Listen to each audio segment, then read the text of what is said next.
आगे बढ़ते हैं, कुछ अवामी मसाइल की बात कर लेते हैं। गुजरावाला में पेट्रोल की किल्लत शिद्दत इख्तियार कर गई है। शहर की सिर्फ 10% पेट्रोल पंप्स ऐसे हैं जहां से पेट्रोल मिल रहा है। शहरी घंटों कतारों में खड़ा होकर पेट्रोल लेने पर मजबूर है। मामला है जो कि आता है ना तो पर जाता नहीं है, और वो होती है महंगाई। और महंगाई से परेशान जो अवाम है, हुकूमत ने एक और सुनहरा ख्वाब दिखाया है कि मुल्क में महंगाई की शरह 45.49% की सतह पर रिकॉर्ड। इदारे शुमारियात ने हफ्तावार महंगाई के अदाद शुमार जारी कर दिए। महंगाई और रवा माली साल के 10 माह के मुआशी अदाद शुमार सामने आ गए हैं। रवा माली साल मुआशी अदाद की रिपोर्ट भी सामने आ गई है, जिसमें पेट्रोल की जो है वो किल्लत पैदा हो गई है। जिला भर में 360 पेट्रोल पंप्स हैं, जिनमें से सिर्फ 10% पेट्रोल पंप से जो है वो पेट्रोल दिया जा रहा है। और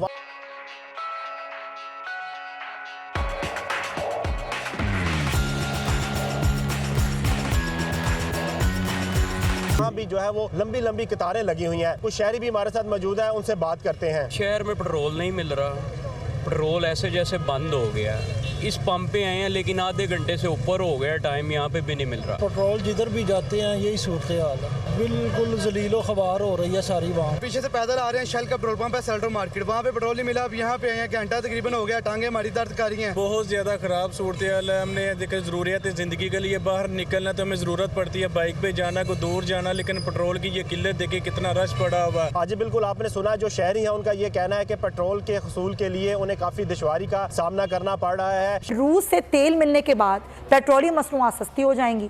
मगर नाजरीन, एक और जाविया में मेरा सवाल यह है कि रूसी तेल पाकिस्तान कब पहुंचेगा, कितना सस्ता मिलेगा। ज़राई कहते हैं कि रूस से तेल लेकर तेल जो ब्रादर बहरी जहाज़ है अगले कोई 3 हफ्तों में पाकिस्तान पहुंच जाएगा। इस वक्त पाकिस्तान अरब ममालिक से जो खाम तेल बरामद करता है वो अमूमन $80 फी बैरल तक मिलता है, और पाकिस्तान ने रूस से 75,000 मीट्रिक टन का ऑर्डर अप्रैल के आखिर में बुक किया था। रूस ने तेल की कीमत पर $60 फी बैरल की हद मुकर्रर की है। रूसी तेल सऊदी तेल के मुकाबले में $20 फी बैरल सस्ता है। वजारत ख़जाना के ज़राए कहते हैं कि रूस से तेल मिलने की सूरत में आवाम को ₹42 फ़ी लीटर सस्ता तेल मिल सकता है। यूं फ़ी लीटर पेट्रोल की कीमत जो है वो ₹228 तक हो सकती है। लेकिन माहिरीन ये कहते हैं कि रूस से मिलने वाला तेल पाकिस्तान के लिए ज़्यादा फ़ायदेमंद नहीं होगा। अरब ममालिक के मुकाबले में रूसी तेल के जो लॉजिस्टिक अखराजात हैं वो $4 से $5 ज़्यादा होंगे। अब देखना यह है कि हुकूमत वाकई में रूसी तेल से आवाम को रिलीफ देने में मुखलिस है, या फिर ₹100 फी लीटर रिलीफ देने के ऐलान की तरह ये एक सियासी शोशा छोड़कर आवाम को एक बार फिर मामू बना गया है। साथ ही जो पब्लिक अकाउंट्स कमेटी है उसने अपने तहफ़्फ़ुज़ात का भी इजहार किया है और कहा है कि अगर पाकिस्तान ने ईरान पाकिस्तान गैस पाइपलाइन मनसूबे को मुकम्मल ना किया तो पाकिस्तान को $18 अरब का जुर्माना अदा करना पड़ेगा। अब पाकिस्तान का ये सुनहरा ख्वाब जो आवाम को दिखाया गया है वो टेक्निकली ग्राउंड्स पे ऐसा मुमकिन है, या रूस से तेल लेने की बातें हो रही हैं, क्या ऐसा मुमकिन है? और वाकई अगर ये लिया भी जाता है तो क्या आवाम को सस्ता तेल दिया जा सकता है इसके अकॉर्डिंग? जी देखिए, पहली बात यह है कि रशिया से ऑयल मंगवाना इतना आसान नहीं है, बहुत सारी उसमें कॉम्प्लिकेशंस हैं, और ये पहले भी हमने काफी एक्सप्लेन किया है कि रशिया से पॉलिटिकली करेक्ट एक स्टेटमेंट तो हो सकती है, या उस तरह की कोई ऑप्टिक्स क्रिएट किए जा सकते हैं, 1-2 कंसाइनमेंट्स आ सकते हैं, लेकिन कंटिन्यूस बेसिस पे रशिया के साथ डील करना उसमें बहुत ज्यादा टाइम लग सकता है। क्योंकि एक तो ये कि हमारे पास जो रिफाइनरीज हैं वो अपग्रेडेड नहीं है दुनिया की उस क्वालिटी पे, उस स्टैंडर्ड्स पे जो कि अब दुनिया जा चुकी है, अब आपके पड़ोसी जा चुके हैं।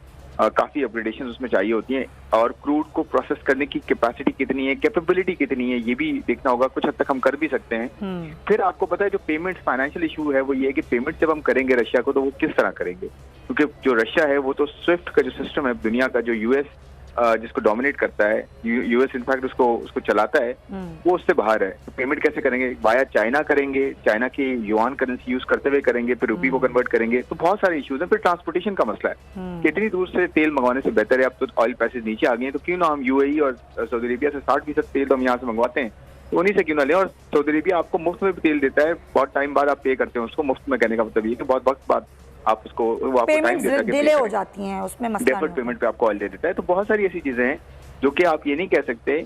ऑल्दो ऑयल प्राइसेस बहुत ज्यादा हो जाती हैं, अगर $100 $120 उस वक्त रशिया अगर हमें $60 पे देता या $50 पे देता तो फिर बहुत ज्यादा ये सेंस बनता था कि ट्रांसपोर्टेशन। अच्छा, ये डिफरेंशिएट किस तरह हम कर सकते हैं कि अगर इंडिया इस तरह के मुआहदे कर रहा है तो वो उनके लिए कितने फिजिबल हैं और हमारे लिए फिजिबल क्यों नहीं है, क्योंकि हमने अपना कोई अपग्रेड नहीं किया या फिर हमारे लॉजिस्टिक एक्सपेंसेस डिफरेंट हैं?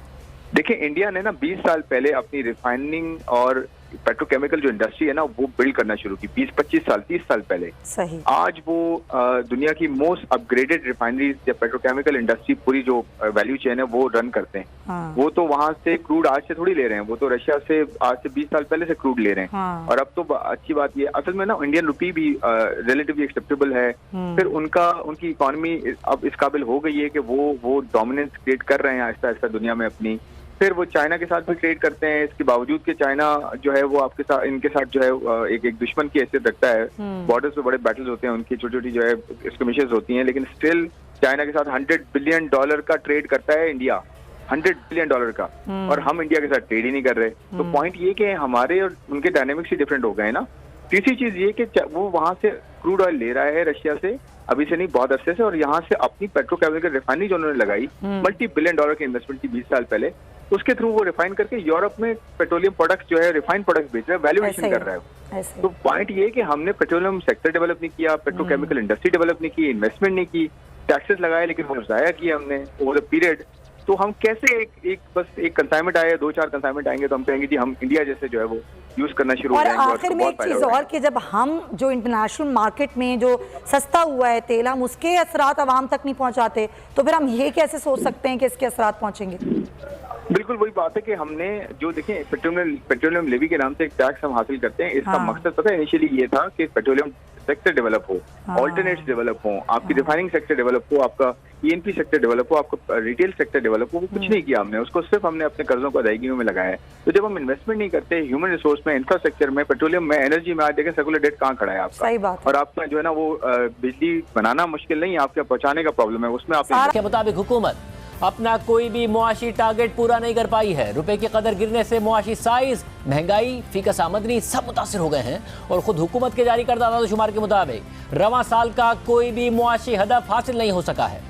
पर कैपिटा इनकम यानी फीकस आमदनी $1,568 रह गई है। गुज़िश्ता माली साल फीकस आमदनी $1,766 थी और रवां माली साल मुल्क की मईशत $34 अरब से सुकड़ गई है।